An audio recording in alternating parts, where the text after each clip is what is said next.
ਦਿੱਲੀ ਦੇ ਵਿੱਚ ਕਿਸਾਨ ਅੰਦੋਲਨ ਸਿਖਰਾਂ ਤੇ ਹੈ, ਚਰਮ ਤੇ ਹੈ। ਪਿਛਲੇ ਦਿਨੀ ਦਿੱਲੀ ਦੇ ਇੱਕ ਮਸ਼ਹੂਰ ਜਰਨਲਿਸਟ ਇੱਕ ਲੇਖ ਲਿਖਦੇ ਨੇ ਤੇ ਉਹ ਕਹਿੰਦੇ ਨੇ ਕਿ ਮੋਦੀ ਸਰਕਾਰ ਨੇ ਗਲਤੀ ਕਰ ਲਈ, ਪੰਜਾਬੀਆਂ ਨੂੰ ਮੌਕਾ ਦੇਤਾ ਉਹੀ ਜਿਹੜਾ ਪੰਜਾਬੀ ਚਾਹੁੰਦੇ ਹੁੰਦੇ ਆ, ਗਹਿ ਗੱਚ ਲੜਾਈ ਦਾ ਜਾਂ ਗੱਡਵੀਂ ਲੜਾਈ ਦਾ। ਪੰਜਾਬ ਨੇ ਲੀਡ ਕੀਤਾ ਨੋ ਡਾਊਟ ਇਹ ਅੰਦੋਲਨ, ਪਰ ਹੁਣ ਇਹ ਅੰਦੋਲਨ ਪੂਰੇ ਮੁਲਕ ਦਾ ਹੈ। ਗਾਜ਼ੀਆਬਾਦ ਦਿੱਲੀ ਬਾਰਡਰ ਵੀ ਜਾਮ ਹੈ, ਉੱਥੇ ਭਾਰਤੀ ਕਿਸਾਨ ਯੂਨੀਅਨ ਟਕੈਤ ਦੇ ਆਗੂ ਬੈਠੇ ਨੇ। ਹਰਿਆਣਾ ਪੂਰਾ ਉੱਠ ਕੇ ਖੜਾ ਹੋ ਗਿਆ। ਹਰਿਆਣਾ ਨੇ ਜਿਸ ਤਰੀਕੇ ਦੇ ਨਾਲ ਰਿਐਕਟ ਕੀਤਾ ਇਸ ਅੰਦੋਲਨ ਦੇ ਵਿੱਚ, ਉਹ ਵੀ ਸਮਝਣਾ ਹੈ। ਇਹ ਵਰਤਾਰਾ ਸਮਝਣ ਦੀ ਲੋੜ ਹੈ। ਜਿਵੇਂ ਇਹਨੂੰ ਸਿਰਫ ਖਾਲਿਸਤਾਨੀ ਰੰਗ ਦਿੱਤਾ ਜਾ ਰਿਹਾ ਸੀ ਜਾਂ ਇਹ ਕੋਸ਼ਿਸ਼ ਹੋ ਰਹੀ ਸੀ, ਇਹ तमाम ਚੀਜ਼ਾਂ ਨੂੰ ਸਮਝਣ ਦੀ ਲੋੜ ਹੈ। ਇਤਿਹਾਸ ਕਿਹੜੀ ਕਰਵਟ ਕਿੱਧਰ ਨੂੰ ਲੈ ਰਿਹਾ, ਇਹ ਸਾਰੀਆਂ ਚੀਜ਼ਾਂ ਸਮਝਣ ਦੀ ਲੋੜ ਹੈ। ਅੱਜ ਸਾਡੇ ਨਾਲ ਬੜੇ ਮਸ਼ਹੂਰ ਪੱਤਰਕਾਰ ਜਸਪਾਲ ਸਿੱਧੂ, ਜਿਨ੍ਹਾਂ ਨੇ 84 ਦੇ ਵੇਲੇ ਰਿਪੋਰਟਿੰਗ ਕੀਤੀ ਸੀ ਔਰ 84 ਦੇ ਦਿਨਾਂ ਨੂੰ, 84 ਦੇ ਉਹਨਾਂ ਨੂੰ ਦਿਨਾਂ ਨੂੰ ਜਾਂ ਉਸ ਦਰਬਾਰ ਸਾਹਿਬ ਤੇ ਹੋਇਆ ਹਮਲਾ ਅੱਖੀਂ ਦੇਖਿਆ ਸੀ, ਉਹ ਮੌਜੂਦ ਨੇ। ਉਹਨਾਂ ਦੇ ਨਾਲ ਗੱਲਬਾਤ ਕਰਦੇ, ਉਹ ਵੀ ਇਸ ਵਰਤਾਰੇ ਨੂੰ ਕਿਵੇਂ ਸਮਝਦੇ। ਐਸ ਸਾਹਿਬ ਸਵਾਗਤ ਹੈ ਤੁਹਾਡਾ। ਧੰਨਵਾਦ ਸੋ ਸਾਹਿਬ, ਆਪਣੇ ਸਾਹਮਣੇ ਇਤਿਹਾਸ ਦੀ ਇੱਕ ਬੜੀ ਅਲੋਕਾਰੀ ਘਟਨਾ ਹੋ ਰਹੀ ਹੈ ਕਿ ਜਦੋਂ ਆਪ ਮਹਾਰੇ ਐਡੀ ਵੱਡੀ ਗਿਣਤੀ ਦੇ ਵਿੱਚ ਆਰਥਿਕ ਹਿੱਤ ਦੇ ਲਈ ਲੋਕ ਇਕੱਠੇ ਹੋ ਗਏ। ਹਾਲਾਂਕਿ ਇਸ ਤਰ੍ਹਾਂ ਦੇ ਲੋਕ ਵੀ ਹੋਣਗੇ ਜਿਨ੍ਹਾਂ ਦੇ ਆਪਣੇ ਕੁਝ ਵਿੱਚ ਹੋਰ ਗੁੱਸੇ ਵੀ ਹੋਣਗੇ, ਪਰ ਮੋਟਿਵ ਇੱਕ ਹੈ ਕਿ ਸਾਡੇ ਜਿਹੜੇ ਆਰਥਿਕ ਹਿੱਤ ਨੇ ਜਾਂ ਹੱਕ ਨੇ ਉਹ ਸਾਨੂੰ ਵਾਪਸ ਚਾਹੀਦੇ ਆ। ਇਹ ਸਾਡੇ ਹੱਕ ਵਾਪਸ ਰੱਖੋ। ਸਰਕਾਰ ਦੇ ਨਾਲ ਆਡਾ ਲਾਇਆ ਜਾ ਰਿਹਾ, ਮੱਥਾ ਲਾਇਆ ਜਾ ਰਿਹਾ। ਤੁਸੀਂ ਇਸ ਅੰਦੋਲਨ ਨੂੰ ਕਿਸ ਸੰਦਰਭ 'ਚ ਸਮਝਦੇ ਹੋ? ਇਹਨੂੰ ਖਾਲਿਸਤਾਨੀ ਵੀ ਕਿਹਾ ਗਿਆ, ਇਹਨੂੰ ਬਾਹਰ ਦੀ ਸਾਜ਼ਿਸ਼ ਵੀ ਕਹਿ ਰਹੇ ਹੈ, ਇਹਨੂੰ ISI ਦੀ ਸਾਜ਼ਿਸ਼ ਵੀ ਕਹਿ ਰਹੇ ਹੈ। ਤੁਸੀਂ ਇਹਨੂੰ ਕਿਵੇਂ ਸਮਝਿਆ? ਪਹਿਲਾਂ ਦੇਖੋ, ਮੈਂ ਇਸ ਨੂੰ ਬਹੁਤ ਵੱਡੇ ਚੌਕਟੇ 'ਚ ਦੇਖਦਾ। ਮੈਂ ਨਾ ਇਸ ਨੂੰ ਨਰੋਲ ਆਰਥਿਕ ਦੇਖਦਾ। ਆਰਥਿਕ ਮੰਗਾਂ ਤੇ ਸ਼ੁਰੂ ਹੋਇਆ, ਗਰਾਊਂਡ ਤਿਆਰ ਹੋਈ ਆਰਥਿਕ ਮੰਗਾਂ ਤੇ ਉਹਨਾਂ ਦੇ ਲੰਬੇ ਸਮੇਂ ਤੋਂ ਕਰ ਰਹੇ ਸੀ ਸਾਰਾ। ਉਧਰ ਜਿਹੜੇ ਬਿੱਲਾਂ ਕਰਕੇ ਆਰਡੀਨੈਂਸ ਹੋਇਆ, ਜਿਹੜਾ ਫਾਰਮ ਆਰਡੀਨੈਂਸ ਤੇ ਫਾਰਮ ਐਕਟ ਬਣਿਆ, ਉਹਦੇ ਕਰਕੇ ਇਮੀਡੀਏਟਲੀ ਇਸ ਨੂੰ ਫਲੈਸ਼ ਤੇ ਇਸ ਨੂੰ ਮੌਕਾ ਮਿਲ ਗਿਆ। ਇਹ ਫਲੈਸ਼ ਪੁਆਇੰਟ ਇੱਥੋਂ ਖੜਾ ਹੋ ਗਿਆ। ਤੇ ਪਰ ਇਹਦੇ ਪਿੱਛੇ ਇੱਕ ਲੰਬੀ, ਇੱਕ ਪੰਜਾਬ ਦੀ ਇੱਕ ਕਾਫੀ ਲੰਬਾ ਹਿਸਟਰੀ ਖੜੀ ਹੈ, ਜਿਹਦੇ ਕਰਕੇ ਜਿਹੜੇ ਸਾਰੇ ਗੁੱਸੇ ਸੀ ਲੋਕਾਂ ਦਾ, ਐਂਗੁਇਸ਼ ਸੀ ਲੋਕਾਂ ਦਾ, ਲੋਕਾਂ ਨਾਲ ਧੱਕੇ ਹੋਏ ਸੀ, ਉਹ ਸਾਰੇ ਇਕੱਠੇ ਹੋਏ ਪਏ ਸੀ। ਡਿਫਰੈਂਟ ਵਰਗ ਨਾਲ ਧੱਕਾ ਹੋਇਆ ਸੀਗਾ ਹਰ ਲੈਵਲ ਤੇ, ਉਹ ਸਾਰੇ ਤਕਰੀਬਨ ਇਕੱਠੇ ਹੋ ਕੇ ਜਾਵੜੇ। ਬਾਕੀ ਇਹ ਇੱਕ ਪੰਜਾਬ ਦੀ ਹਿਸਟਰੀ ਹੈ ਜਿਹਦੇ ਵਿੱਚ ਇਹ ਦਿੱਲੀ ਵੱਲ ਬੜੇ ਕੂਚ ਕੀਤੇ ਸੀ ਪਹਿਲਾਂ 200-300 ਸਾਲ ਪਹਿਲਾਂ। ਖਾਸ ਕਰਕੇ ਉਹਨਾਂ ਦਿਨਾਂ 'ਚ ਬਾਬਾ ਬਘੇਲ ਸਿੰਘ ਵਗੈਰਾ ਤੇ ਲਾਲ ਕਿਲੇ ਤੇ ਵੀ ਕਬਜ਼ਾ ਕਰ ਲਿਆ ਸੀ, ਤੇ ਗੁਰਦੁਆਰੇ ਸਾਰੇ ਉਸੇ ਨਹੀਂ ਥਾਂ ਲੈ ਕੇ ਰਾਜੇ ਨਾਲ ਸਮਝੌਤਾ ਕਰਕੇ ਉਸ ਮੌਕੇ ਤੇ ਸ਼ਾਹ ਆਲਮ ਜਿਹੜਾ ਦੂਜਾ ਸੀ ਉਹ ਸਾਰੇ ਕੀਤਾ ਸੀ। ਇਸ ਕਰਕੇ ਜਿਹੜਾ ਇਹ ਕੂਚ ਕਰਨ ਦਾ ਜਿਹੜਾ ਸਾਰਾ ਇਹ ਸਬੱਬ ਹੈ, ਜਿਹੜਾ ਇਸ ਕਿਸਮ ਦੀ ਟਰਡੀਸ਼ਨ ਹੈ, ਪਰੰਪਰਾ ਹੈ, ਉਹ ਸਿੱਖਾਂ ਦੀ ਸਮਝ ਲਓ ਵੀ 200 ਸਾਲ ਪੁਰਾਣੀ ਹੈ, 200-250 ਸਾਲ ਪੁਰਾਣੀ ਹੈ। 1783 ਦੇ ਵਿੱਚ ਇਹ ਪਹਿਲਾਂ ਹੋਇਆ ਸੀ, ਬਘੇਲ ਸਿੰਘ ਵਾਲਾ ਵੇਲੇ ਜਿਹੜੇ ਬਾਬਾ ਬਘੇਲ ਸਿੰਘ ਗਏ ਸੀ। ਉਹਦੇ ਨਾਲ ਹੋਰ ਵੀ ਜਿਹੜੇ ਮੌਕੇ ਦੇ ਸਿੰਘ ਸਰਦਾਰ ਦਾ ਮਤਲਬ ਇਹ ਸੀ ਜਿਹੜੇ ਸਾਰੇ ਸੀ ਉਹ ਵੱਖਰੇ ਇਸ ਕਰਕੇ ਕਹਿ ਸਕਦੇ ਉਹ ਸਾਰੇ ਹਥਿਆਰਬੰਦ ਗਰੁੱਪ ਸੀਗੇ। ਉਹ ਸਾਰੇ ਗਰੁੱਪ ਗਏ ਤੇ ਉਹਨਾਂ ਨੇ ਫਿਰ ਦਿੱਲੀ ਉੱਤੇ ਕਬਜ਼ਾ ਕੀਤਾ। ਦਿੱਲੀ ਤੇ ਕਬਜ਼ਾ ਨਹੀਂ ਕੀਤਾ, ਇੱਥੋਂ ਲੈ ਕੇ ਸਾਰਾ ਹੀ ਪਿੱਛੇ ਤੋਂ ਲੈ ਕੇ ਲਾਹੌਰ ਤੋਂ ਚੱਲੇ ਜਾਂ ਪੰਜਾਬ, ਸੈਂਟਰਲ ਪੰਜਾਬ ਤੋਂ ਚੱਲੇ ਤੇ ਦਿੱਲੀ ਤੱਕ ਉਹਨਾਂ ਦੇ ਕਬਜ਼ੇ ਰਹੇ। ਉਹ ਕਬਜ਼ੇ ਲਗਾਤਾਰ ਵੀ ਫਿਰ ਕਾਫੀ ਅੰਗਰੇਜ਼ਾਂ ਦੇ ਆਉਣ ਤੱਕ ਚੱਲਦੇ ਰਹੇ ਆ। ਤੇ ਇਸ ਕਰਕੇ ਉਹ ਜਿਹੜਾ ਦੌਰ ਹੈ ਸਾਰਾ, ਉਸ ਕਿਸਮ ਦੀ ਜਿਹੜੀ ਟਰਡੀਸ਼ਨ ਹੈ, ਪਰੰਪਰਾ ਹੈ, ਉਸ ਕਿਸਮ ਦੀ ਫੀਲਿੰਗ ਹੈ, ਉਸ ਕਿਸਮ ਦਾ ਹਿਸਟੋਰੀਕਲ ਜਿਹੜਾ ਕਲਚਰਲ ਹਰਾਰਾ ਹੈ ਜਾਂ ਸੱਭਿਆਚਾਰਕ ਹੈ, ਉਹਦਾ ਵੀ ਇਹਦੇ ਪਿੱਛੇ ਬੜੀ ਪੁਸ਼ ਹੈ। ਬਹੁਤ ਧੱਕਾ ਖੜਾ। ਇਹ ਇਕੱਲਾ ਤੁਸੀਂ ਨਰੋਲ ਆਰਥਿਕ ਨਾ ਸਮਝੋ, ਇਹ ਬੜਾ ਕੁਛ ਇਹਦੇ ਪਿੱਛੇ ਜੁੜਿਆ। ਹੁਣ ਖਾਲਿਸਤਾਨ ਵਾਲੀ ਗੱਲ ਜਿਹੜੀ ਤੁਸੀਂ ਮੈਨੂੰ ਪੁੱਛਿਆ ਸੀਗਾ, ਖਾਲਿਸਤਾਨ ਵਾਲੀ ਗੱਲ ਤੋਂ ਬਚੇ ਕਿਵੇਂ ਆ? ਖਾਲਿਸਤਾਨ ਵਾਲੀ ਗੱਲ ਦੇ ਉੱਤੇ ਇਹ ਇੱਕ ਖਾਸ ਕਿਸਮ ਦਾ 70-73 ਸਾਲ ਦਾ ਇੰਡੀਅਨ ਸਟੇਟ ਦਾ ਇੱਕ ਵਰਤਾਰਾ ਚੱਲ ਰਿਹਾ ਵੀ ਉਹਨਾਂ ਨੇ, ਕਾਂਗਰਸ ਨੇ ਵੀ ਤੇ ਉਦੋਂ ਬਾਅਦ ਭਾਜਪਾ ਨੇ ਵੀ, ਦੋਨਾਂ ਨੇ ਰੂਲ ਪੋਲਰਾਈਜੇਸ਼ਨ ਕਰਕੇ ਕੀਤਾ। ਸਮਾਜ ਨੂੰ ਤੋੜ ਕੇ, ਖੰਡਿਤ ਕਰਕੇ, ਟੁਕੜਿਆਂ 'ਚ ਕਰਕੇ, ਧਾਰਮਿਕ ਲੈਵਲ ਤੇ ਇੱਕ ਦੂਜੇ ਦੇ ਵਿਰੁੱਧ ਲੜਾ ਕੇ ਟੁਕੜਿਆਂ 'ਚ ਕਰਕੇ ਅੰਗਰੇਜ਼ਾਂ ਨੇ ਵੀ ਕੀਤਾ ਸੀ, ਇਹਨਾਂ ਨੇ ਵੀ ਉਹੀ ਕੰਟੀਨਿਊ ਰੱਖਿਆ। ਇਹ ਹੁਣ ਪੋਲਰਾਈਜੇਸ਼ਨ ਖਾਲਿਸਤਾਨ ਦੇ ਨਾਂ ਤੇ ਬੜੀ ਸੌਖੀ ਹੋ ਜਾਂਦੀ ਹੈ ਤੇ ਕੀਤੀ ਹੈ। ਤੇ ਉਹ ਸਾਰਾ ਤੇ ਜਿਹੜਾ 80ਵੇਂ ਦਹਾਕੇ ਦਾ ਜਿਹੜਾ ਸਾਰਾ ਦੌਰ ਹੈ, ਉਹ ਖਾਲਿਸਤਾਨ ਦੇ ਨਾਂ ਉੱਤੇ ਹੀ ਇਹ ਰਿਪਰੈਸ਼ਨ ਹੋਇਆ ਤੇ ਦਬਾਇਆ ਗਿਆ ਸਾਰਾ ਕੁਝ। ਹੁਣ ਸਾਰੇ ਬੰਦੇ ਕੌਨਸ਼ੀਅਸ ਹੈ, ਪੋਲੀਟੀਕਲ ਬਹੁਤ ਟ੍ਰੇਨਿੰਗ ਹੋ ਗਈ ਹੈ ਸਾਰੇ ਪੰਜਾਬੀਆਂ ਦੀ। ਉਹ ਹੁਣ ਖਾਲਿਸਤਾਨ ਦੇ ਨਾਂ ਉੱਤੇ ਰੋਕ ਰਹੇ, ਆਪ ਹੀ ਰੋਕ ਰਹੇ ਆ ਸਾਰਾ ਕੁਝ। ਬੇਸ਼ੱਕ ਲੈਫਟ ਜਥੇਬੰਦੀਆਂ ਤਾਂ ਖਾਲਿਸਤਾਨ ਦੇ ਨੇੜੇ ਨਹੀਂ ਆਉਣ ਦਿੰਦੀਆਂ, ਜ਼ਿਆਦਾ ਮੋਬਿਲਾਈਜੇਸ਼ਨ ਉਹਨਾਂ ਵੱਲੋਂ ਕੀਤੀ ਸੀ। ਉਹਦੇ ਇਲਾਵਾ ਵੀ ਬੋਲੇ ਸੌ ਨਿਹਾਲ ਤਾਂ ਜਿਹੜਾ ਨਾਰਾ ਲੱਗਦਾ ਉਹ ਇੱਕ ਵੱਖਰਾ ਇਸ ਖਿੱਤੇ ਦਾ ਹੀ ਉਹ ਇੱਕ ਕਰੈਕਟਰ ਹੈ, ਉਹ ਖਸਲਤ ਹੈ ਇਸ ਖਿੱਤੇ ਦੀ, ਉਹ ਕੋਈ ਵੱਖਰੀ ਗੱਲ ਨਹੀਂ ਹੈ, ਉਹ ਕੋਈ ਉਸ ਕਿਸਮ ਦਾ ਕੋਈ ਸਿੱਖੀ ਨਾਲ ਇਕੱਲਾ ਸੰਬੰਧਿਤ ਨਹੀਂ। ਤੇ ਪਰ ਖਾਲਿਸਤਾਨ ਦਾ ਜਿਹੜਾ ਵੱਡਾ ਸੀ ਉਹ ਇਸ਼ੂ ਨੂੰ ਸਾਰੇ ਲੋਕਾਂ ਨੇ ਛੱਡਤਾ ਤੇ ਪਤਾ ਲੱਗ ਗਿਆ ਵੀ ਇਸ ਕਰਕੇ ਸਾਰਾ ਕੁਝ ਸਾਡੇ ਨਾਲ ਹੋਇਆ ਸੀ ਤੇ ਹੁਣ ਅਸੀਂ ਪੋਲਰਾਈਜੇਸ਼ਨ ਨਹੀਂ ਹੋ ਸਕਦੀ। ਇਸ ਪੋਲਰਾਈਜੇਸ਼ਨ ਨਾ ਹੋਣ ਕਰਕੇ ਹੁਣ ਇਹ ਜਿਹੜਾ ਸੰਘਰਸ਼ ਹੈ ਉਹ ਪੰਜਾਬ ਤੋਂ ਬਾਹਰ ਹਰਿਆਣਾ ਵੀ ਸਾਥ ਜੁੜ ਗਿਆ। ਹਰਿਆਣੇ ਦੇ ਜਾਟ ਜਿਹੜਾ ਸਮੁਦਾਇ ਸੀ ਕਿਹੜਾ ਵਿਰੋਧ ਕਰਦਾ ਹੁੰਦਾ ਸੀ ਉਹ ਵੀ ਉੜ ਗਿਆ। ਹੁਣ SYL ਦਾ ਮਸਲਾ ਵੀ, ਪਾਣੀਆਂ ਦੇ ਦਰਿਆਵੇ ਪਾਣੀਆਂ ਦਾ ਮਸਲਾ ਵੀ ਖਤਮ ਹੋ ਗਿਆ। ਹੁਣ ਇਹ ਮਸਲਾ ਵੀ ਖਤਮ ਹੋ ਗਿਆ ਵੀ ਲੈਫਟ ਵਾਲੇ ਬੰਦੇ ਸਿੱਖਾਂ ਦੇ ਨੇੜੇ ਨਹੀਂ ਸੀ ਲੱਗਦੇ ਤੇ ਸਿੱਖ ਲੈਫਟ ਵਾਲਿਆਂ ਦੇ ਕਮਿਊਨਿਸਟਾਂ ਦੇ ਨੇੜੇ ਨਹੀਂ ਸੀ ਲੱਗਦੇ। ਇਹ ਪਾੜਾ ਵੀ ਆਪਸ ਵਿੱਚ ਦੀ ਕਾਫੀ ਖਤਮ ਹੋ ਗਿਆ ਜਾਂ ਸੌਫਟਨ ਹੋ ਗਿਆ। ਕਹਿੰਦੇ ਨੇ ਰੋਟੀ ਸਭ ਤੋਂ ਵੱਡਾ ਧਰਮ ਹੈ। ਤੁਸੀਂ ਦੇਖ ਰਹੇ ਹੋ, ਤੁਸੀਂ ਇਸ ਨਜ਼ਰ ਨਾਲ ਦੇਖ ਰਹੇ ਹੋ ਇਹਨੂੰ ਵੀ ਰੋਟੀ ਸਭ ਤੋਂ ਵੱਡਾ ਧਰਮ ਦਿਖ ਰਹੀ ਹੈ ਤੁਹਾਨੂੰ ਇਹਦੇ 'ਚ? ਵੇਖੋ ਇਹ ਜਿਹੜਾ ਲੈਫਟ ਦਾ ਟੋਟਲ ਇਕਨੋਮਿਜ਼ਮ ਹੈ ਇਹਦੇ ਨਾਲ ਮੈਂ ਸਹਿਮਤ ਨਹੀਂ। ਰੋਟੀ ਪਹਿਲਾਂ ਬੇਸਿਕ ਗੱਲ ਹੁੰਦੀ ਆ, ਪਰ ਰੋਟੀ ਦੇ ਨਾਲ ਇਮੀਡੀਏਟਲੀ ਰੋਟੀ ਦੇ ਨਾਲ ਸ਼ੁਰੂ ਹੋ ਜਾਂਦਾ ਤੁਹਾਡਾ ਕਲਚਰਲ ਰਿਲੀਜੀਅਸ ਗੱਲਾਂ ਬਾਤਾਂ ਜਿਹੜੀਆਂ ਸੱਭਿਆਚਾਰਕ ਹੁੰਦਾ। ਸੱਭਿਆਚਾਰ ਬਗੈਰ ਤੁਹਾਡੀ ਲੜਾਈ ਨਹੀਂ ਲੜੀ ਜਾਂਦੀ। ਉਹ ਸੱਭਿਆਚਾਰ ਤੇ ਜਿਹੜਾ ਹਿਸਟਰੀ ਆ ਉਹ ਤੁਹਾਨੂੰ ਲੜਾਉਂਦੀ ਆ। ਉਹ ਐਤਕੀ ਸਾਰਾ ਕੁਝ ਜੁੜ ਗਿਆ। ਕੱਲਾ ਜੇ ਆਰਥਿਕਤਾ ਮੰਗਾਂ ਤੇ ਤਾਂ ਟ੍ਰੇਡ ਯੂਨੀਅਨਾਂ ਬੜੇ ਦੇਰ ਦੀ ਲੜ ਹੀ ਰਹੀਆਂ ਸੀਗੀਆਂ। ਇਹ ਟ੍ਰੇਡ ਯੂਨੀਅਨ ਤੋਂ ਵੱਧ ਤੁਸੀਂ ਪੰਜਾਬ ਜਦੋਂ ਉੱਠ ਕੇ ਤੁਰਿਆ ਤੇ ਇਹਦੇ ਪਿੱਛੇ ਇਹ ਸਮਝਦੇ ਹੋ ਕਿ ਪੰਜਾਬ ਦੀ ਰਵਾਇਤ ਨੇ ਉਹਨੂੰ ਧੱਕਤਾ? ਹਰਿਆਣਾ ਕਿਉਂ ਨਾ ਤੁਰਿਆ ਉੱਠ ਕੇ ਪਹਿਲਾਂ, ਯੂਪੀ ਕਿਉਂ ਨਾ ਤੁਰਿਆ, ਪੰਜਾਬ ਨੇ ਬੈਰੀਕੇਡ ਕਿਉਂ ਤੋੜੇ?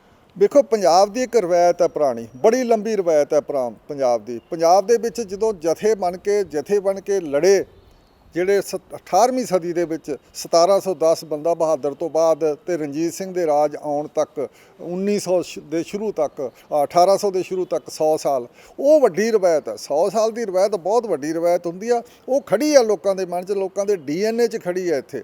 ਤੇ ਇਸ ਕਰਕੇ ਉਸ ਰਵਾਇਤ ਨੇ ਫਿਰ ਪੁਸ਼ ਕੀਤਾ, ਉਸ ਪਰੰਪਰਾ ਨੇ ਪੁਸ਼ ਕੀਤਾ, ਉਸ ਸੱਭਿਆਚਾਰ ਨੇ ਪੁਸ਼ ਕੀਤਾ। ਉਹ ਹਿਸਟਰੀ ਜਿਹੜੀ ਨਿੱਤ ਅਰਦਾਸਾਂ 'ਚ ਹੁੰਦੀ ਹੈ ਤੇ ਹੋਰ ਸਾਰਿਆਂ ਥਾਵਾਂ ਤੇ ਗੁਰਦੁਆਰਿਆਂ 'ਚ ਹੁੰਦੀ ਹੈ ਉਹਨੇ ਪੁਸ਼ ਕੀਤਾ। ਲੰਗਰ ਦੀ ਪਰੰਪਰਾ ਵੀ ਉਸੇ ਦੀ ਗੱਲਬਾਤ ਹੈ ਸਾਰੀ, ਜਿਹੜੀ ਗੁਰੂ ਨਾਨਕ ਦੇਵ ਜੀ ਤੋਂ ਚੱਲਦੀ ਆ ਰਹੀ ਹੈ ਲੰਗਰ ਦੀ ਪਰੰਪਰਾ, ਉਹ ਵੀ ਇਸੇ ਨਾਲ ਜੁੜੀ ਹੋਈ ਹੈ ਸਾਰਾ ਕੁਝ।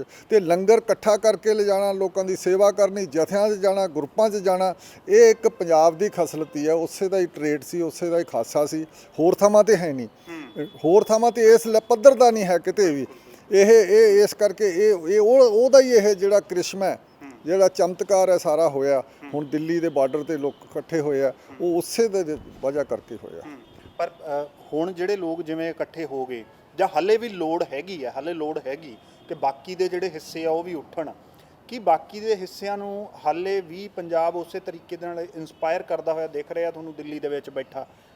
ਉੱਠ ਕੇ ਆ ਜਾਓ, ਹਾਲੇ ਵੀ ਉੱਠ ਕੇ ਆ ਜਾਓ, ਕਿਉਂਕਿ ਬਿਹਾਰ ਦੇ ਨਾਲ ਹੋਇਆ ਹੈ।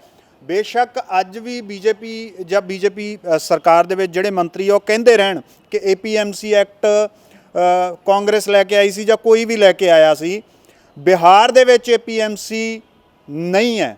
ਬਿਹਾਰ ਦੇ ਕਿਸਾਨ ਨੇ ਆਪਣਾ ਝੋਨਾ, ਯੂਪੀ ਦੇ ਕਿਸਾਨ ਨੇ ਆਪਣਾ ਝੋਨਾ ਪੰਜਾਬ ਭੇਜਿਆ। ਉਹਦੇ ਪਿੱਛੇ ਕੀ ਕਾਰਨ ਹੈ, ਕਿਉਂ ਭੇਜਿਆ? ਦੇਖੋ ਜੀ, ਇੱਕ ਤਾਂ ਮੋਟੇ ਲੈਵਲ ਤੇ ਸਮਝ ਲਓ ਵੀ ਕਿਸਾਨੀ ਸਾਰੇ ਥਾਵਾਂ ਤੇ ਦਬੀ ਹੋਈ ਹੈ, ਉਹਦਾ ਬੁਰਾ ਹਾਲ ਹੈ।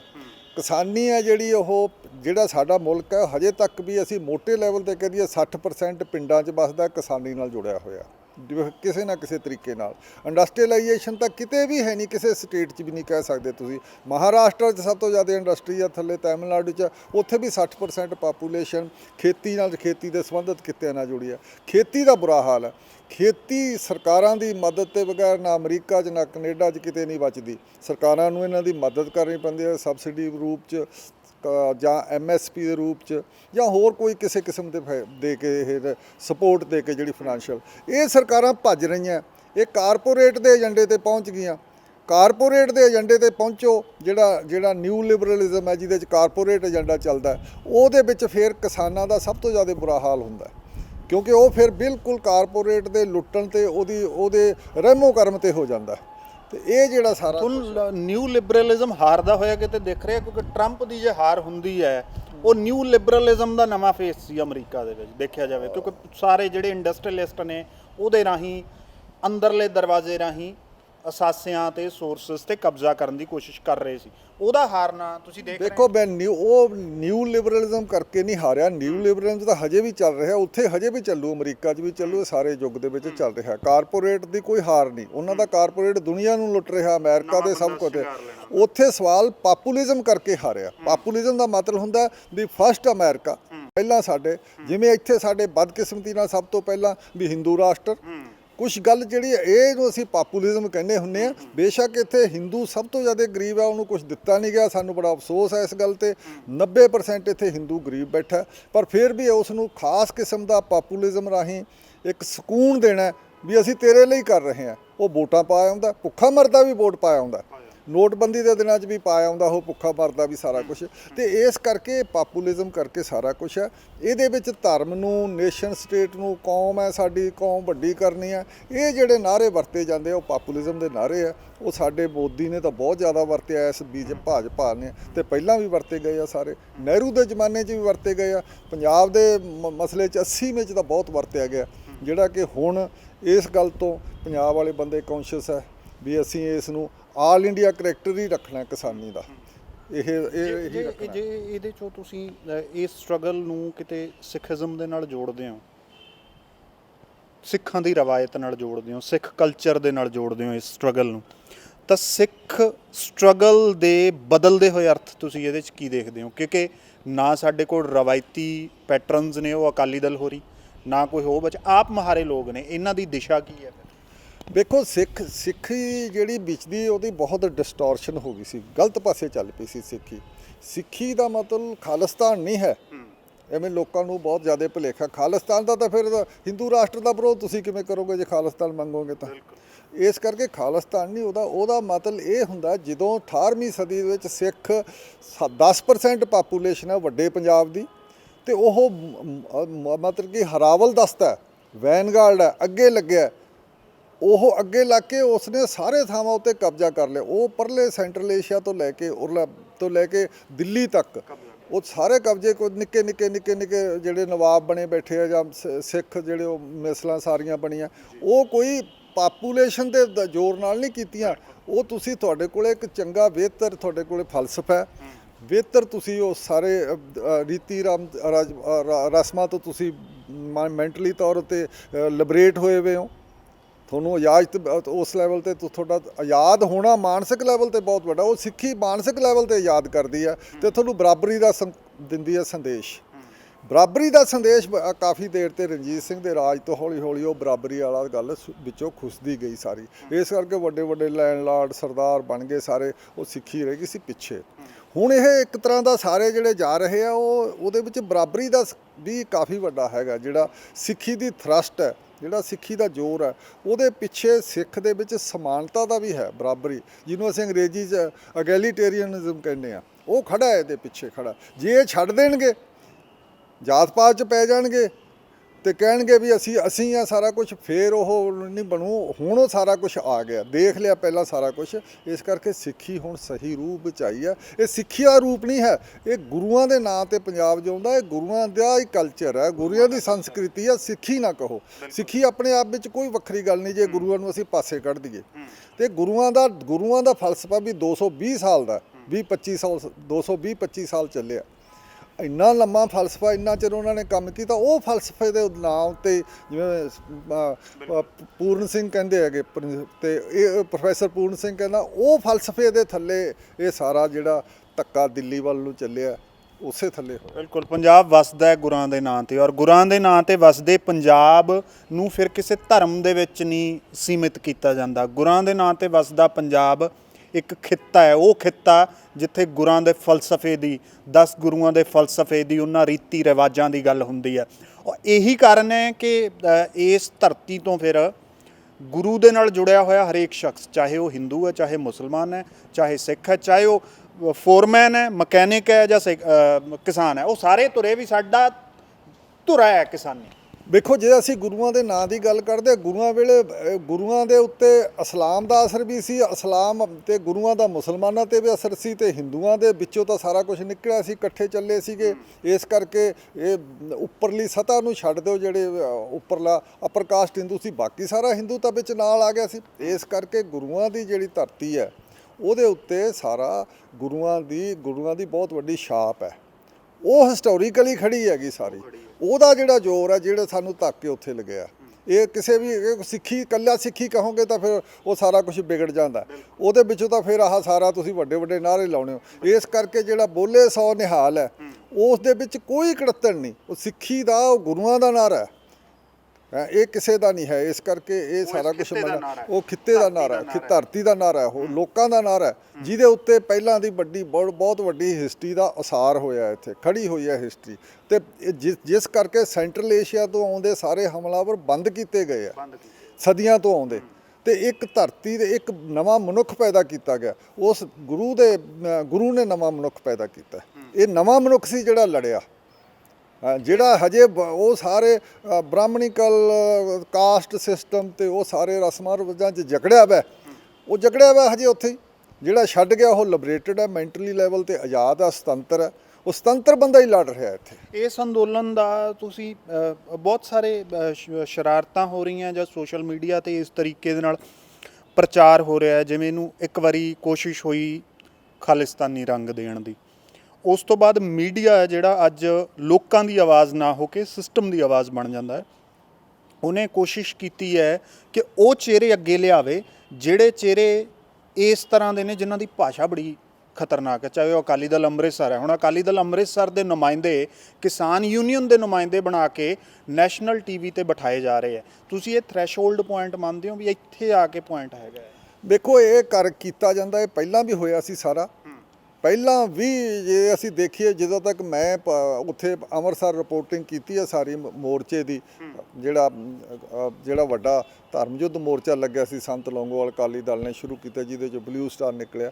ਕੋਈ ਖਾਲਿਸਤਾਨ ਦਾ ਨਾਰਾ ਉਸ ਵੇਲੇ ਨਹੀਂ ਲੱਗਾ ਸੀ, ਪਰ ਲਵਾ ਦਿੰਦੇ ਹੁੰਦੇ ਸੀ ਪਾਸੇ ਦੇ ਲਵਾ ਦਿੰਦੇ ਹੁੰਦੇ ਸੀ। ਉਹ ਹੁਣ ਲੋਕਾਂ ਨੂੰ ਪਤਾ ਵੀ ਇਹ ਪਾਸੇ ਤੋਂ ਕਰਨਗੇ। ਇਹ ਜਿਹੜੀ ਸ਼ਰਾਰਤ ਕਰਨ ਵਾਲੇ ਇੱਕੇ ਦੁੱਕੇ ਆ, ਇਹ ਲੋਕ ਵੀ ਸਮਝ ਗਏ ਤੇ ਪ੍ਰੈਸ ਨੂੰ ਵੀ ਸਮਝਣਾ ਚਾਹੀਦਾ।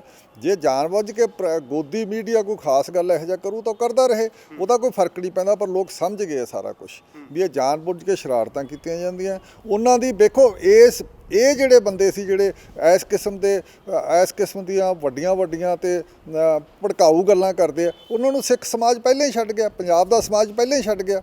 ਉਹਨਾਂ ਕੋਲ ਹੈ ਕੀ? ਕੋਈ ਫਾਲੋਇੰਗ ਨਹੀਂ ਹੈ। ਪਰ ਬਹਾਨਾ ਸਿੱਧੂ ਸਾਹਿਬ ਪੈਦਾ ਕੀਤਾ ਜਾ ਰਿਹਾ ਨਾ। ਜਸਕਰਨ ਸਿੰਘ ਕਾਹਨਸਿਆਂ ਵਾਲਾ ਦਾ ਇੱਕ ਕਲਿੱਪ ਵਾਇਰਲ ਹੋ ਰਿਹਾ ਹੈ, ਜਿਹਦੇ ਵਿੱਚ ਉਹ ਨਾਅਰਾ ਨਹੀਂ ਲਾਉਣਾ ਚਾਹੁੰਦੇ ਭਾਰਤ ਮਾਤਾ ਕੀ ਜੈ, ਕਹਿੰਦੇ ਮੈਂ ਨਹੀਂ ਕਹਿਣਾ। ਉਹ ਇੱਕ ਪਾਸੇ ਇਹ ਕਲਿੱਪ ਵਾਇਰਲ ਹੋ ਰਿਹਾ, ਦੂਜੇ ਪਾਸੇ ਜਸਕਰਨ ਸਿੰਘ ਕਾਹਨਸਿਆਂ ਵਾਲਾ ਭਾਰਤੀ ਕਿਸਾਨ ਯੂਨੀਅਨ ਦੇ ਨੁਮਾਇੰਦੇ ਬਣ ਕੇ ਟੀਵੀ ਤੇ ਬਿਠਾਏ ਜਾ ਰਹੇ ਆ। ਇਹ ਖੇਡ ਕੀ ਹੈ? ਦੇਖੋ ਖੇਡ ਤਾਂ ਖੇਡੀ ਜਾਊਗੀ ਅਖੀਰ। ਦੇਖੋ ਬਹੁਤ ਕੋਸ਼ਿਸ਼ ਹੁੰਦੀ ਹੈ। ਦੇਖੋ ਡਿਸਇਨਫੋਰਮੇਸ਼ਨ ਤੇ ਮਿਸਇਨਫੋਰਮੇਸ਼ਨ ਦੋ ਚੀਜ਼ਾਂ ਜਿਹੜੀਆਂ ਫੈਲਾਉਣੀਆਂ, ਜਿਹਨੂੰ ਆਪਾਂ ਕਹਿੰਦੇ ਆ ਵੀ ਕਿਸੇ ਦੇ ਵਿੱਚ ਕਿਸੇ ਨੂੰ ਬਦਨਾਮ ਕਰਨਾ, ਕਿਸੇ ਨੂੰ ਗਲਤ ਪਾਸੇ ਪੇਸ਼ ਕਰਨਾ, ਕਿਸੇ ਦੀ ਹੋਰ ਰੰਗਤ ਦੇਣੀ, ਇਹ ਦੋਨੋਂ ਕੰਮ ਮੀਡੀਆ ਵਿੱਚ ਬੜੇ ਜ਼ੋਰ ਨਾਲ ਕੀਤੇ ਜਾਂਦੇ ਆ, ਸਾਨੂੰ ਪਤਾ ਹੀ ਨਹੀਂ ਸੀ ਲੱਗਿਆ ਜਦੋਂ ਅਸੀਂ ਕਵਰ ਕਰਦੇ ਹੁੰਦੇ ਸੀ ਵੀ ਕਦੋਂ ਹੀ ਉੱਥੇ ਸਾਰਾ ਇਹ ਜਿਹੜੇ ਉਦੋਂ ਅਸੀਂ ਐਕਸਟ੍ਰੀਮਿਸਟ ਕਹਿੰਦੇ ਹੁੰਦੇ ਸੀ ਉਦੋਂ ਪ੍ਰੈਸ ਦੇ ਵਿੱਚ 82-83 ਦੇ ਵਿੱਚ, ਤੇ ਪਤਾ ਨਹੀਂ ਕਦੋਂ ਟੈਰਰਿਸਟ ਕਹਿਣ ਲੱਗ ਗਏ। ਸਾਰਾ ਮੀਡੀਆ ਟੈਰਰਿਸਟ ਬੋਲਿਆ, ਸਾਡੇ ਤੇ ਵੀ ਤਾਂ ਸਾਡੇ ਵੱਡੇ ਹੈੱਡ ਆਫਿਸ ਵੱਲੋਂ ਦਿੱਲੀੋਂ ਕਿਹਾ ਵੀ ਤੁਸੀਂ ਟੈਰਰਿਸਟ ਸ਼ਬਦ ਨਹੀਂ ਵਰਤਦੇ। ਇਸ ਕਰਕੇ ਸਾਰਾ ਕੁਝ ਜਾਣ ਬੁੱਝ ਕੇ ਸ਼ਬਦ ਚਲਾਏ ਜਾਂਦਾ। ਸ਼ਬਦਾਂ ਦੀ ਬੜੀ ਮੀਨਿੰਗ ਹੁੰਦੀ ਆ, ਸ਼ਬਦ ਇੱਕ ਦੋ ਸ਼ਬਦ ਹੀ ਸਾਰੀ ਗੱਲ ਨੂੰ ਪਰੇ ਲੈ ਜਾਂਦੇ ਆ ਧੱਕ ਕੇ। ਇਸ ਕਰਕੇ ਹੁਣ ਲੋਕਾਂ ਨੂੰ ਲੱਗ ਗਿਆ ਪੰਜਾਬ ਦਾ ਜਿਹੜਾ ਕਮਿਊਨਿਸਟ ਹੈ ਜਾਂ ਪੰਜਾਬ ਦਾ ਜਿਹੜਾ ਕਾਮਰੇਡ ਹੈ, ਉਹ ਤੁਹਾਨੂੰ ਲੱਗਦਾ ਇਸ ਅੰਦੋਲਨ ਦੇ ਵਿੱਚ ਗੁਰੂ ਨਾਨਕ ਸਾਹਿਬ ਦੇ ਫਲਸਫੇ ਦੇ ਨੇੜੇ ਆ ਗਿਆ ਜਾਂ ਆ ਰਿਹਾ ਹੈ? ਮਤਲਬ ਜੇ ਅੱਜ ਗੁਰਪੁਰਬ ਮਨਾਇਆ ਜਾਂਦਾ ਔਰ ਕਾਮਰੇਡ ਮੋਮਬੱਤੀਆਂ ਲਾਉਂਦੇ ਆ ਤਾਂ ਇਹ ਆਪਣੇ ਆਪ ਦੇ ਵਿੱਚ ਤੁਸੀਂ ਵੱਡੀ ਗੱਲ ਮੰਨਦੇ ਹੋ? ਮੈਨੂੰ ਕੋਈ ਵੱਡੀ ਗੱਲ ਨਹੀਂ ਲੱਗਦੀ। ਜਦੋਂ ਕਮਿਊਨਿਸਟ ਪਾਰਟੀ ਦਾ ਜਦੋਂ ਇਕੱਠੀ ਪਾਰਟੀ ਸੀ 1920-25 'ਚ ਇੱਥੇ ਆਇਆ, ਤੁਹਾਨੂੰ ਪਤਾ ਪਹਿਲੀ ਮੀਟਿੰਗ ਕਿੱਥੇ ਹੋਈ? ਦਰਬਾਰ ਸਾਹਿਬ ਦੀ ਪਰਿਕਰਮਾ ਵਿੱਚ ਕਮਿਊਨਿਸਟ ਪਾਰਟੀ ਪੰਜਾਬ 'ਚ ਬਣਾਉਣ ਦੀ ਮੀਟਿੰਗ ਹੋਈ ਸੀ। ਭਾਈ ਸੰਤੋਖ ਸਿੰਘ ਵਰਗੇ ਕਿਸੇ ਨੂੰ ਨਹੀਂ ਪਤਾ। ਤੇ ਕਿੰਨਾ ਚਿਰ, ਕਈ ਸਾਲ ਇਕੱਠੇ ਹੁੰਦੇ ਰਹੇ। ਚੀਫ ਖਾਲਸਾ ਦੀਵਾਨ ਨੇ ਸੰਤੋਖ ਸਿੰਘ ਨੂੰ ਥਾਂ ਦਿੱਤਾ ਪਹਿਲੀ ਵਾਰੀ ਜੇ ਕਿਤੇ ਲਾਲ ਝੰਡਾ ਇੱਥੇ ਕਿਤੇ ਇਸ ਇੰਡੀਆ ਪੰਜਾਬ ਦੀ ਧਰਤੀ ਉੱਤੇ ਲਹਿਰਾਇਆ ਗਿਆ ਤਾਂ ਉਹ ਚੀਫ ਖਾਲਸਾ ਦੀਵਾਨ ਜਿਹੜੀ ਖਾਲਸਾ ਦੀ ਸਿੱਖਾਂ ਦੀ ਉਸ ਸੰਸਥਾ ਐਜੂਕੇਸ਼ਨ ਸੰਸਥਾ ਉਹਦੇ ਤੋਂ ਪ੍ਰਿੰਸਿਸ ਉੱਤੇ ਲੱਗਿਆ ਸੀਗਾ। ਮੰਨ ਸਕਦੇ ਹੋ? ਅੱਜ ਤੁਹਾਨੂੰ ਬੜੀ ਹੈਰਾਨੀ ਵਾਲੀ ਗੱਲ ਲੱਗਦੀ, ਮੇਰੇ ਲਈ ਹੈਰਾਨੀ ਨਹੀਂ, ਜਿਹਨੂੰ ਹਿਸਟਰੀ ਦਾ ਪਤਾ ਉਹਨਾਂ ਲਈ ਕਿਸੇ ਲਈ ਕੋਈ ਹੈਰਾਨੀ ਵਾਲੀ ਗੱਲ ਨਹੀਂ। ਇਹ ਵਿੱਚ ਦੀ ਇਹ ਨੈਸ਼ਨਲਿਸਟ ਰਾਸ਼ਟਰਵਾਦੀ ਹੋ ਗਏ ਸੀ, ਕਮਿਊਨਿਸਟ ਤੇ ਉਹ ਰਾਸ਼ਟਰਵਾਦੀ ਹੋ ਗਏ, ਦੂਜਿਆਂ ਨੂੰ ਵੱਖਵਾਦੀ ਹੋ ਗਏ। ਆਪਸ ਵਿੱਚ ਦੀ ਮੇਲ ਕਿੱਥੇ ਹੋਵੇ? ਇੱਕ ਰਾਸ਼ਟਰਵਾਦੀ ਇੱਕ ਵੱਖਵਾਦੀ। ਹੁਣ ਦੋਨਾਂ ਹੀ ਨੇੜੇ ਇੱਕ ਦੂਜੇ ਦੇ ਆ ਗਏ ਆ। ਬਹੁਤ ਹੀ ਵਧੀਆ ਇਹ ਸ਼ੁਭ ਸ਼ਗਨ ਹੈ। ਦੋਨੋਂ ਇੱਕ ਦੂਜੇ ਨੂੰ ਸਮਝਣ ਲੱਗ ਗਏ। ਦੋਨਾਂ ਦੀ ਖਸਲਤ ਇੱਕ ਹੈ, ਦੋਨਾਂ ਦਾ ਕਰੈਕਟਰਿਸਟਿਕ ਇੱਕ ਹੈ, ਦੋਨਾਂ ਇੱਕੋ ਏਰੀਏ ਹੈ, ਇੱਕੋ ਹੀ ਉਹਨਾਂ ਲੋਕਾਂ ਲਈ ਫਾਈਟ ਕਰ ਰਹੇ। ਕਈ ਜਥੇਬੰਦੀਆਂ ਇਹ ਕਹਿੰਦੀਆਂ ਸੀ ਨਾ ਵੀ ਕਈ ਜਥੇਬੰਦੀਆਂ ਦੇ ਬਾਰੇ ਇਹ ਜਾਂ ਭਰਮ ਸੀ ਜਾਂ ਨੈਰੇਟਿਵ ਸੀ ਇੱਕ, ਵੀ ਉਹ ਨਾਰਾ ਵੀ ਨਹੀਂ ਲੱਗਣ ਦਿੰਦੇ, ਨਾਰਾ ਨਹੀਂ, ਉਹ ਜੈਕਾਰਾ ਨਹੀਂ ਲੱਗਣ ਦਿੰਦੇ। ਉਹਨਾਂ ਨੂੰ ਜੈਕਾਰੇ ਤੋਂ ਦਿੱਕਤ ਹੈ, ਉਹ ਕਹਿੰਦੇ ਜੈਕਾਰਾ ਨਹੀਂ ਲਾਉਣਾ। ਉਹਦੀ ਆਪਣੀ ਪਰਿਭਾਸ਼ਾ ਹੈਗੀ ਆ ਉਹਨਾਂ ਜਥੇਬੰਦੀਆਂ ਦੀ। ਉਹ ਕਹਿੰਦੇ ਸਾਡੇ ਕੋਲੇ ਸਾਰੇ ਧਰਮਾਂ ਦਾ ਬੰਦਾ ਬੈਠਾ, ਇਸ ਕਰਕੇ ਜੈਕਾਰਾ ਨਹੀਂ ਲਾਉਣਾ। ਪਰ ਜਿਵੇਂ ਤੁਸੀਂ ਕਹਿ ਰਹੇ ਹੋ ਵੀ ਜੈਕਾਰਾ ਇਸ ਧਰਤੀ ਦਾ, ਇਸ ਖਿੱਤੇ ਦਾ ਹੈ, ਇਹ ਧਰਮ ਦਾ ਨਹੀਂ ਹੈਗਾ। ਪਰ ਫਿਰ ਵੀ ਜੇ ਹੁਣ ਦੇਖਿਆ ਜਾਵੇ ਕਿ ਜਿਹੜਾ ਕਮਿਊਨਿਸਟ ਹੈ, ਜੇ ਉਹ ਆ ਰਹੇ ਹੈ, ਉਹ ਗੁਰੂ ਨਾਨਕ ਸਾਹਿਬ ਦੇ ਫਲਸਫੇ ਨੂੰ ਅਪਣਾ ਰਹੇ ਹੈ, ਗੁਰਪੁਰਬ ਮਨਾ ਰਹੇ ਹੈ, ਜੈਕਾਰੇ ਵੀ ਲਾ ਰਹੇ ਹੈ, ਤਾਂ ਇਹ ਸ਼ੁਭ ਸ਼ਗਨ ਹੈ ਤੇ ਉਹਨਾਂ ਨੂੰ ਆਉਣਾ ਵੀ ਚਾਹੀਦਾ। ਕਿਉਂਕਿ ਜੇ ਦਿੱਲੀ ਕੋਈ ਚੀਜ਼ ਲੈ ਗਈ ਪੰਜਾਬ ਨੂੰ, ਪਹਿਲਾਂ ਖਿੱਚ ਕੇ ਲੈ ਗਈ ਜਾਂ ਧੱਕ ਕੇ ਲੈ ਗਈ ਜਾਂ ਪੰਜਾਬ ਨੇ ਅਗਵਾਈ ਕਰ ਲਈ, ਤਾਂ ਉਹਦੇ ਪਿੱਛੇ ਕਾਰਨ ਇਹ ਵੀ ਸੀਗਾ, ਗੁਰੂ ਨਾਨਕ ਸਾਹਿਬ ਦਾ ਫਲਸਫਾ ਸੀਗਾ, ਉਹਨੂੰ ਪੁਸ਼ ਕਰ। ਦੇਖੋ, ਗੁਰੂ ਨਾਨਕ ਸਾਹਿਬ ਦਾ ਫਲਸਫਾ ਆਪਣੇ ਆਪ ਵਿੱਚ ਬਹੁਤ ਵੱਡਾ ਫਲਸਫਾ ਹੈ। ਜਿਹਨੇ ਇਹ ਗੁਰੂ ਨਾਨਕ ਦੇਵ ਜੀ ਦਾ ਫਲਸਫਾ ਤੁਸੀਂ ਇਹ ਦੇਖੋ, ਉਸ ਵੇਲੇ ਦੀ ਜਿਹੜੀ ਰੂਹਾਨੀਅਤ ਅਤੇ ਅਧਿਆਤਮਕ ਪੱਖ ਸੀਗਾ ਜਿਹੜਾ ਸਾਰਾ, ਉਹਦੀ ਗੁਰੂ ਗ੍ਰੰਥ ਸਾਹਿਬ ਵਿੱਚ ਉਹਦੀ ਸਾਰਾ ਸੰਕਲਨ ਕੀਤਾ, ਇਕੱਠਾ ਕੀਤਾ, ਉਹਦੀ ਕਲੈਕਸ਼ਨ ਹੈ।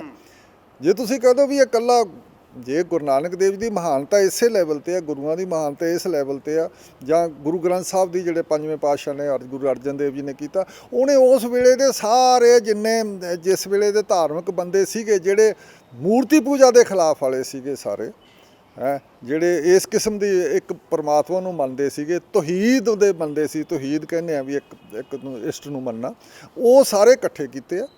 ਉਹ ਇਕੱਠੇ ਸਾਰੇ ਦੇਸ਼ 'ਚੋਂ ਕੀਤੇ ਆ। ਉਹ ਸਾਰੇ ਅਸੀਂ ਸਬ ਕੰਟੀਨੈਂਟ ਨੂੰ ਉਹ ਰਿਪਰੈਜ਼ੈਂਟ ਕਰਦੇ ਆ। ਇਸ ਕਰਕੇ ਜਿਹੜੇ ਵੀ ਕੋਸ਼ਿਸ਼ ਕੀਤੀ ਸੀ ਇਹਨਾਂ ਨੇ, ਕਈ ਕਮਿਊਨਿਸਟ ਜਥੇਬੰਦੀਆਂ ਨੇ, ਵੀ ਇੱਥੇ ਉਹਨਾਂ ਦੇ ਵਰਕਰ ਤਾਂ ਸਾਰੇ ਪਿੰਡਾਂ 'ਚੋਂ ਅੰਮ੍ਰਿਤਧਾਰੀ ਆਉਂਦੇ ਹੁੰਦੇ ਸੀ, ਕਿਰਪਾਨਾਂ ਪਾਈਆਂ ਹੁੰਦੀਆਂ ਸੀ ਉਹਨਾਂ ਦੇ ਬੀਬੀਆਂ ਦੇ, ਲੋਕਾਂ ਦੇ, ਤੇ ਉਹ ਕਹਿਣ ਜੀ ਤੁਸੀਂ ਬੋਲੇ ਸੌ ਨਿਹਾਲ ਵੀ ਨਾ ਕਹੋ। ਇਹ ਕਿੰਨਾ ਚਿਰ ਚੱਲਿਆ? ਕੁਛ ਚਿਰ ਚੱਲਿਆ, ਪਿੱਛੋਂ ਨਹੀਂ ਚੱਲ ਸਕਿਆ। ਹੁਣ ਤੁਹਾਨੂੰ ਕੀ ਲੱਗਦਾ ਹੈ? ਸਰਕਾਰ ਤਾਂ ਇਸ ਗੱਲ ਤੇ ਬਜ਼ਿੱਦ ਹੈ। ਅੱਜ ਵੀ ਬੀਜੇਪੀ ਦੀ ਮੀਟਿੰਗ ਹੋਈ ਚੰਡੀਗੜ੍ਹ 'ਚ, ਉਹ ਕਹਿੰਦੇ ਬਿੱਲ ਬਿਲਕੁਲ ਸਹੀ ਹੈ, ਇਹਦਾ ਨਿਪਟਾਰਾ ਕਿੱਥੇ ਹੈ ਸਿੱਧੂ ਸਾਹਿਬ? ਦੇਖੋ, ਦੋਨੋਂ ਪਾਸੇ ਇੱਕ ਸਮਾਨਾਂਤਰ ਗੱਲਬਾਤ ਚੱਲ ਰਹੀ ਹੈ, ਪੈਰਲਲ। ਹਜੇ ਤੱਕ ਸਮਝੌਤੇ ਦਾ ਨੇੜੇ ਤੇੜੇ ਵੀ ਕੋਈ ਕਨਵਰਜੈਂਸ ਪੁਆਇੰਟ ਮੈਨੂੰ ਨਹੀਂ ਦਿਖਦਾ, ਤੇ ਮੈਨੂੰ ਇਹ ਡਰ ਲੱਗਦਾ ਵੀ ਇਹ ਕਿਤੇ ਵਾਇਲੈਂਸ ਵੱਲ ਨਾ ਜਾ ਵੜੇ। ਦੋਨਾਂ ਦੀ ਜਿਹੜੀ ਅਸੀਂ ਕਹਿ ਦਈਏ ਹੋਂਦ ਦੇ ਸਵਾਲ ਹੈ। ਬਿੱਲ ਵਾਪਸ ਜੇ ਕਰਦੇ ਆ ਤਾਂ ਉਹਨਾਂ ਦੇ ਹੋਣ ਦਾ ਸਵਾਲ ਹੈ, ਮੋਦੀ ਗੌਰਮੈਂਟ ਦਾ, ਬੀਜੇਪੀ ਦੀ ਹੋਣ ਦਾ ਸਵਾਲ ਹੈ। ਜੇ ਸਿੱਖ ਨਹੀਂ ਜੇ ਫਰਜ਼ ਕੀਤਾ, ਫਾਰਮਰ ਪਾਸੇ ਪਿੱਛੇ ਹਟ ਕੇ ਆਉਂਦੇ ਆ, ਇਹਨਾਂ ਦੀ ਵੀ ਹੋਣ ਦਾ ਸਵਾਲ ਹੈ। ਹੁਣ ਵੀ ਕਈ ਬੰਦਿਆਂ ਦੇ ਸਿਰ ਲੈਣਗੇ, ਕਈ ਲੀਡਰਸ਼ਿਪ ਦੇ, ਜਿਹੜੇ ਥੋੜ੍ਹਾ ਜਿਹਾ ਸਮਝੌਤਾ ਕਿਤੇ ਕਰਨਗੇ। ਇਸ ਕਰਕੇ ਬਹੁਤ ਤਣੀ ਹੋਈ ਆ ਗੱਲਬਾਤ। ਜੇ ਜਥੇਬੰਦੀਆਂ ਪਾੜਤੀਆਂ, ਮਤਲਬ ਜਿਵੇਂ ਹੁਣ ਇਹ ਹੋ ਰਿਹਾ ਕਿ ਪੰਜਾਬ ਦੀਆਂ ਜਥੇਬੰਦੀਆਂ ਨੂੰ ਅਲੱਗ ਤਰੀਕੇ ਦੇ ਨਾਲ ਟਰੀਟ ਕੀਤਾ ਜਾ ਰਿਹਾ, ਬਾਕੀ ਇੰਡੀਆ ਦੀਆਂ ਜਥੇਬੰਦੀਆਂ ਨੂੰ ਅਲੱਗ ਤਰੀਕੇ ਨਾਲ ਟਰੀਟ ਕੀਤਾ ਜਾ ਰਿਹਾ। ਜਿਵੇਂ VM ਸਿੰਘ ਅਲੱਗ ਹੀ ਆਪਣੀ ਉਹਦੇ 'ਚ ਮੌਤ 'ਚ ਫਿਰਦੇ ਨੇ, ਉਹ ਪੁਲਿਸ ਦੀ ਜਿਪਸੀ 'ਤੇ ਆਉਂਦੇ ਨੇ। ਜੋਗਿੰਦਰ ਯਾਦਵ ਆਪਣੀ ਮੌਤ 'ਚ ਫਿਰਦੇ ਨੇ। ਕਿਤੇ ਇਹ ਤਾਂ ਨਹੀਂ ਹੋ ਜਾਊਗਾ? ਦੇਖੋ, ਮੈਨੂੰ ਇਹ ਲੱਗਦਾ ਜੋਗਿੰਦਰ ਯਾਦਵ ਵਰਗੇ ਸਾਰੇ ਬੰਦੇ, ਬੇਸ਼ੱਕ ਉਹਨਾਂ ਨੂੰ ਪੰਜਾਬ ਦੇ ਫਾਰਮਰ ਚੰਗਾ ਨਾ ਵੀ ਸਮਝਣ, BM ਸਿੰਘ ਨੂੰ, ਉਹਨੂੰ, ਪਰ ਉਹਨਾਂ ਨੂੰ ਨਾਲ ਚਾਹੀਦਾ, ਕਿਉਂਕਿ ਆਲ ਇੰਡੀਆ ਕਰੈਕਟਰ ਦੇ ਵਿੱਚ ਇੱਕ ਨੈਗੋਸ਼ੀਏਸ਼ਨ ਵਿੱਚ ਠੀਕ ਹੈ ਕਿ ਨਹੀਂ ਗਏ ਤਾਂ ਲੈ ਜਾਣਾ ਚਾਹੀਦਾ। ਮੈਨੂੰ ਕੋਈ ਨਹੀਂ ਲੱਗਦਾ, ਕਿਉਂਕਿ ਇਸੇ ਗੱਲ ਤੋਂ ਡਰਦੇ ਆ ਵੀ ਇਹ ਆਪਸ ਵਿੱਚ ਦੀ ਸਪਲਿਟ ਨਾ ਕਰ ਦੇਣ, ਟੁਕੜੇ ਨਾ ਕਰ ਦੇਣ। ਸਾਰਾ ਟੁਕੜਿਆਂ ਤੋਂ ਸਾਰਾ ਗੱਲ ਹੈ। ਬਾਕੀ ਇਹ ਗੱਲ ਜ਼ਰੂਰ ਹੈ, ਜਿਹਨੂੰ ਅਸੀਂ ਅੰਗਰੇਜ਼ੀ 'ਚ ਐਗਜ਼ਿਸਟੈਂਸ਼ੀਅਲ ਸਟੇਕਸ ਕਹਿੰਦੇ ਆ, ਉਹ ਵੱਡੇ ਹੋ ਗਏ ਆ ਸਾਰੇ। ਉਹਦੇ ਵਿੱਚ ਸਾਰਿਆਂ ਦੀ ਹੋਣ ਦਾ ਮਸਲਾ ਆ ਗਿਆ। ਤੇ ਇਹ ਕਿਸੇ ਵੀ ਨਹੀਂ ਸੀ ਸੋਚਿਆ, ਮੋਦੀ ਗੌਰਮੈਂਟ ਨੇ ਜਦੋਂ ਆਰਡੀਨੈਂਸ ਆਏ, ਬਿੱਲ ਬਣਿਆ, ਐਕਟ ਬਣਿਆ, ਵੀ ਐਡਾ ਵੱਡਾ ਇਹਦੇ ਪਿੱਛੇ ਬਵਾਲ ਖੜਾ ਹੋ ਜਾਊਗਾ। ਹੋ ਗਿਆ। ਹੁਣ ਇਹਨੂੰ ਟੈਕਲ ਉਹਨਾਂ ਤੋਂ ਵੀ ਨਹੀਂ ਹੋ ਰਿਹਾ, ਤੇ ਕਿਸਾਨ ਵੀ, ਲੀਡਰ ਵੀ ਇਹ ਮਹਿਸੂਸ ਕਰ ਰਿਹਾ ਵੀ ਜੇ ਅਸੀਂ ਕੁਛ ਥੋੜ੍ਹਾ ਕਨਾ ਥੱਲੇ ਆ ਕੇ ਸਮਝੌਤਾ ਕਰੇ, ਆਉਂਦਿਆਂ ਨੂੰ ਸਾਨੂੰ ਇਹ ਲੋਕਾਂ ਨੇ ਔਖਾ ਹੋ ਜਾਣਾ ਤੇ ਸਾਡੀਆਂ ਪੱਗਾਂ ਲਾ ਦੇਣੀਆਂ। ਮੋਟੀ ਗੱਲ ਇਹ ਹੈ, ਤੇ ਕਈ ਲੀਡਰਾਂ ਦੀਆਂ ਪੱਗਾਂ ਲੈਣਗੀਆਂ। ਤੇ ਇਸ ਕਰਕੇ ਬਹੁਤ ਹੁਣ ਨਾਜ਼ੁਕ ਦੌਰ 'ਤੇ ਗੱਲ ਖੜੀ ਹੈ। ਤੇ ਇਹਦੇ ਵਿੱਚੋਂ ਜੇ ਗਲਤ ਪਾਸੇ ਵਾਇਲੈਂਸ ਵਾਲੇ ਪਾਸੇ ਚੱਲ ਪਈ ਗੱਲ ਤਾਂ ਫਿਰ ਇਹ ਦੇਸ਼ ਲਈ ਵੀ ਖਤਰਨਾਕ ਹੈ ਤੇ ਇਹਦੇ ਕਈ ਪੋਲੀਟੀਕਲ ਜਿਹੜੇ ਇੰਪਲੀਕੇਸ਼ਨਸ ਆ ਇਹਦੀਆਂ ਬਹੁਤ ਫਾਰ ਰੀਚਿੰਗ ਹੈ, ਬਹੁਤ ਦੂਰ ਤੱਕ ਜਾਣਗੀਆਂ। ਫਿਰ ਗੱਲ ਚਲੋ ਬਹੁਤ ਸ਼ੁਕਰੀਆ ਸਿੱਧੂ ਸਾਹਿਬ। ਇਹ ਸਨ ਜਸਪਾਲ ਸਿੱਧੂ, ਬੜੇ ਮਸ਼ਹੂਰ ਪੱਤਰਕਾਰ ਨੇ। ਇਸ ਤਰ੍ਹਾਂ ਦੀਆਂ ਲਹਿਰਾਂ ਨੂੰ 1984 ਦੀ ਲਹਿਰ ਹੈ, ਚਾਹੇ ਉਸ ਤੋਂ ਬਾਅਦ ਜਿੰਨਾ ਪੰਜਾਬ 'ਚ ਟੈਰਰਿਜ਼ਮ ਰਿਹਾ, ਇਹਨਾਂ ਚੀਜ਼ਾਂ ਨੂੰ, ਸਮਾਜ ਦੇ ਅਲੱਗ-ਅਲੱਗ ਘਟਨਾਵਾਂ ਨੂੰ, ਵਰਤਾਰਿਆਂ ਨੂੰ ਬੜਾ ਨੇੜਿਓਂ ਦੇਖਿਆ ਹੈ। ਔਰ ਇਹ ਚਿੰਤਾ ਬੜੀ ਜਾਇਜ਼ ਹੈ ਸਿੱਧੂ ਸਾਹਿਬ ਦੀ ਕਿ ਇਹਦਾ ਹੱਲ ਕੱਢਣਾ ਬੜਾ ਜ਼ਰੂਰੀ ਹੈ। ਇਹਦੇ ਥ੍ਰੈਸ਼ਹੋਲਡ ਪੁਆਇੰਟ ਬਹੁਤ ਨੇ, ਬਹੁਤ ਸੈਂਸਿਟਿਵ ਪੁਆਇੰਟ ਨੇ ਇਸ ਅੰਦੋਲਨ ਦੇ, ਜਿਹੜੇ ਕਿਸੇ ਵੀ ਟਾਈਮ ਦਬਾਏ ਜਾ ਸਕਦੇ ਹੈ ਜਾਂ ਖੁਦ ਹੀ ਦੱਬੇ ਜਾ ਸਕਦੇ ਹੈਗੇ। ਕੈਮਰਾਮੈਨ ਰਿੰਕੂ ਮਹਿਰਾ ਦੇ ਨਾਲ ਗੁਰਪ੍ਰੀਤ ਸਿੰਘ, ਜਗਬਾਣੀ, ਚੰਡੀਗੜ੍ਹ।